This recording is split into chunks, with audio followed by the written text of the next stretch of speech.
Hello and welcome back to my channel. In today's video, I will explain you what is Peek a Peek on the Snapchat Plus and how you can use that. So let's get started. So basically, like a Peek work with the Snapchat Plus. Okay. So as a Plus subscriber of your Snapchat, Peek a Peek will let you to see your friends peeking into your share or the group chats. Okay.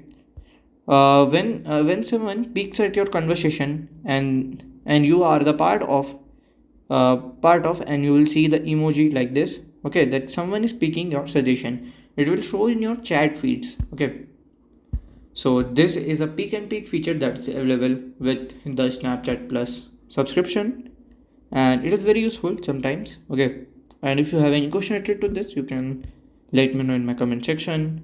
And if you find this video helpful, make sure you like, subscribe, and share the video. Thank you for watching.